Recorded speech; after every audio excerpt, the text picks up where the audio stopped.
Does the person you are with encourage you to read? You have to ask, what does he bring for me? Roses or books? If someone has a stake in making you better, that person will push you towards books. Books are what we all need.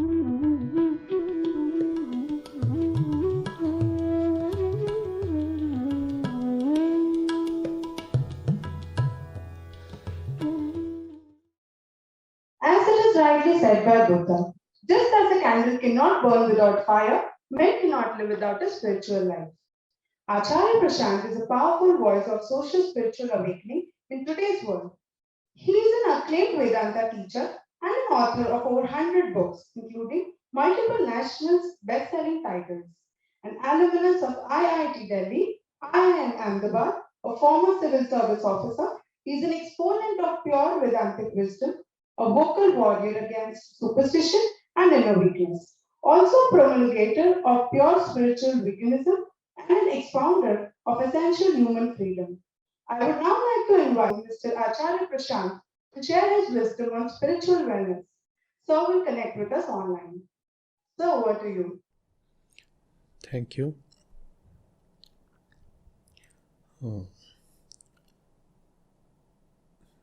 The topic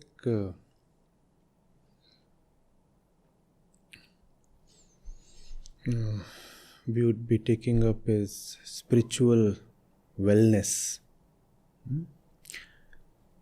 Am I audible? Yes, sir. Right. So the topic is spiritual wellness. You see, spiritual wellness refers to the best possible state of the one we call as I, or refer to as me. So it's the healthy state of the inner self, right?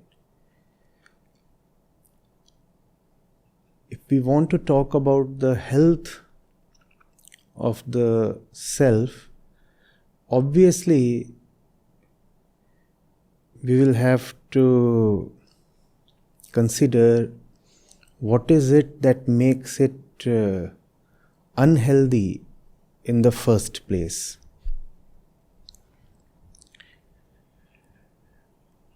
And it is quite interesting that spiritual wellness or inner health is just about getting rid of all that which pollutes us, corrupts us internally.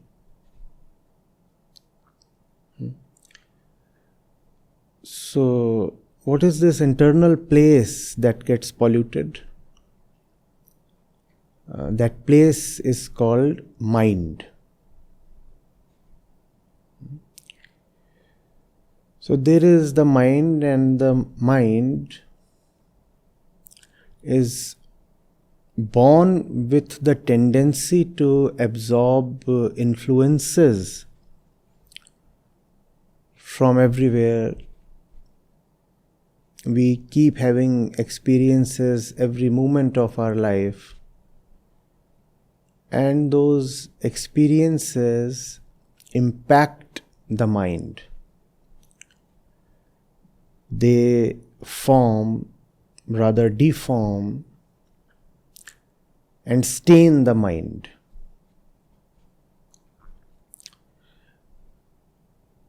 This corruption of the mind, this deformity of the mind under the influence of experiences is what is the mind's sickness.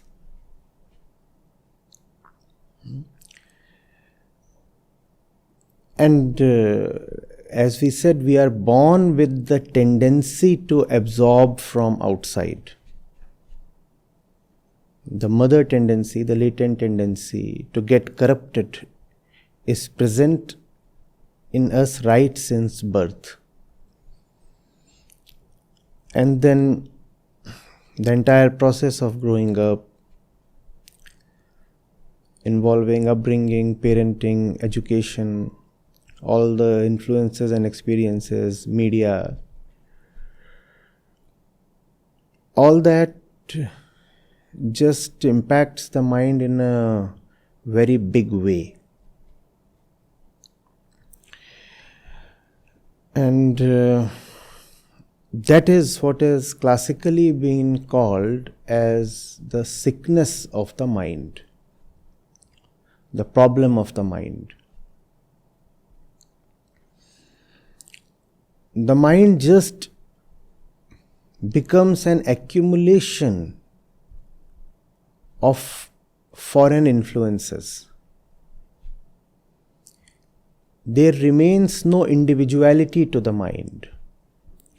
That individuality is the mind's inner cleanliness. That individuality is the purity that the mind very desperately misses. While the mind is born with the tendency to get corrupted, yet its deepest desire is to get healthy, pure, clean, free of influences. So there remains that urge within all of us to seek something that will lessen the inner burden. And that is the reason why you never find anybody fully satisfied in life. We interpret that dissatisfaction to mean that we are lacking something in life. We interpret that to mean that there is something in the world that we are yet to obtain. But those who have known have told us that the dissatisfaction that every human being continuously experiences, sometimes very openly, sometimes a little subtly, is not because we lack something. That dissatisfaction is because we have a lot of additional, unimportant, and rather needless stuff within us. And that's what keeps us unhealthy and discontented all our life. It's just that we do not understand our own discontentment. We start thinking that something is to be obtained. The fact is that we need to get rid of a lot, not additionally obtain something, but actually drop something. So the process of spiritual wellness or inner health, therefore, definitely is one of rejection, negation. It involves getting rid of what you are carrying in your mind. Unfortunately, what you are carrying in your mind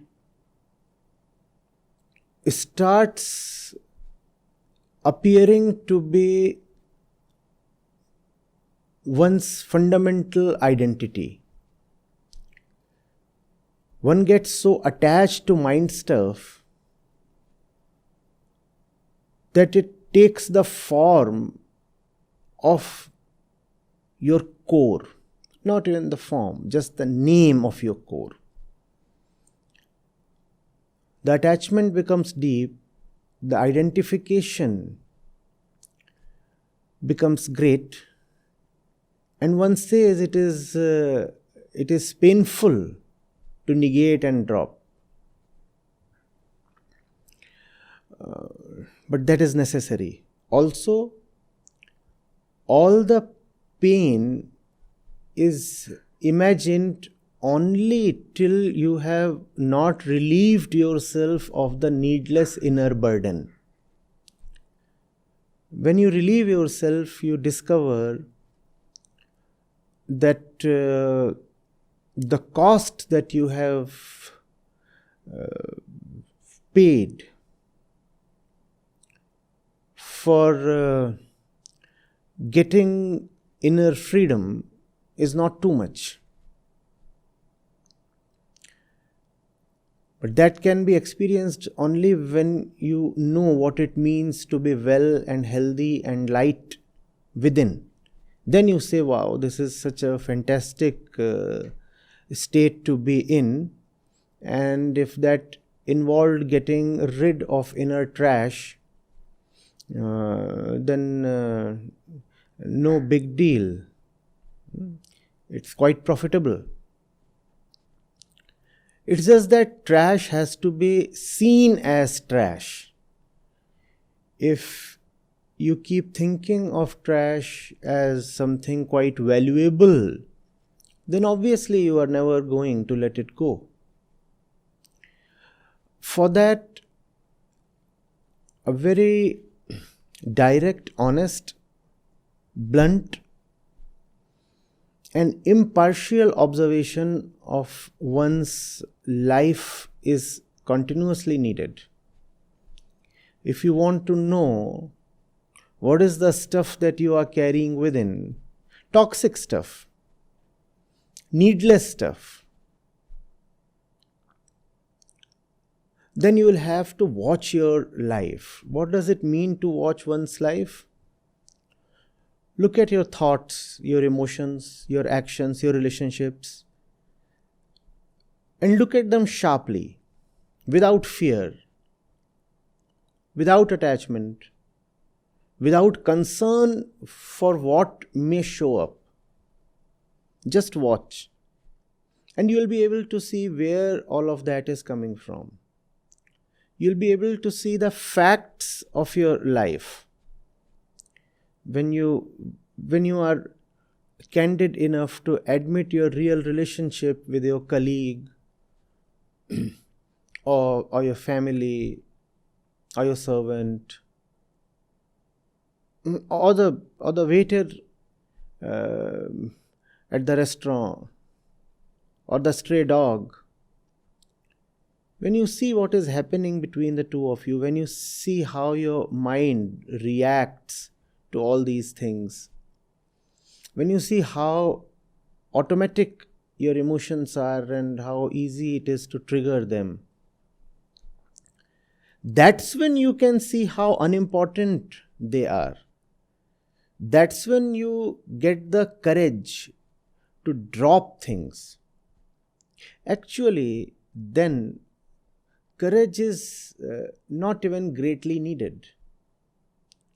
Realization itself becomes the courage. When you watch something very clearly with the honest intent to know, just to know, no other intention, not to judge, not to label, just to know.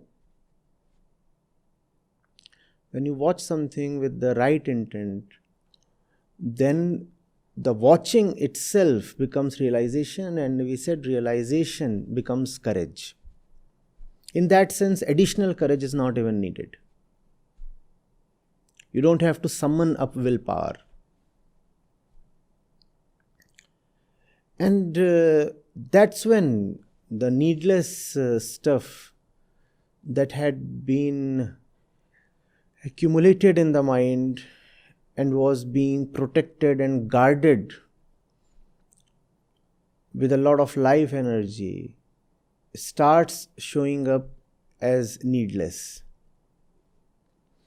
That's when there is freedom from that burden, and that burden has also been called as bondage.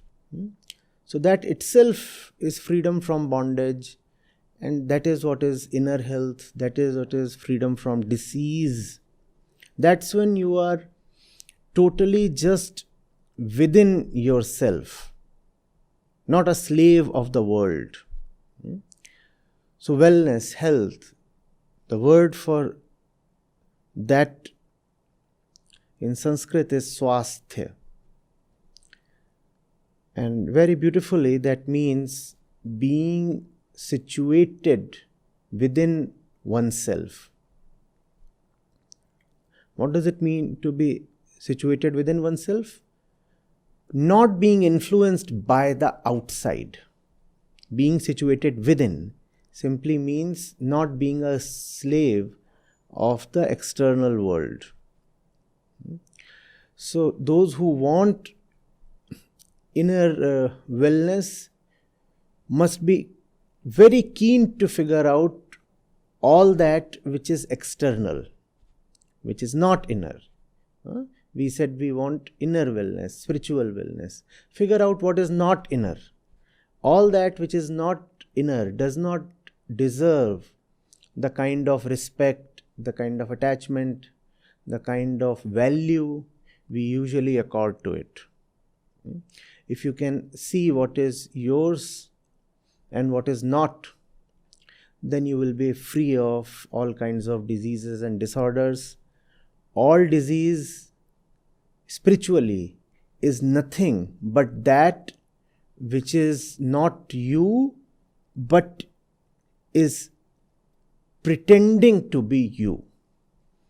All disease classically is that which is not inner but has come to live, reside in your inner self.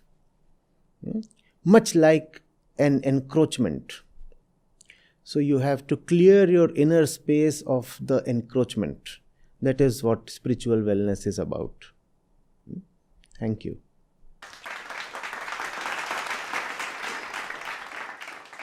Thank you so much, sir, for showing us the right path to attain the actual meaning of life by freeing ourselves from the unwanted baggages that all of us have. Thank you so much, sir. We are grateful to have you. Thank you.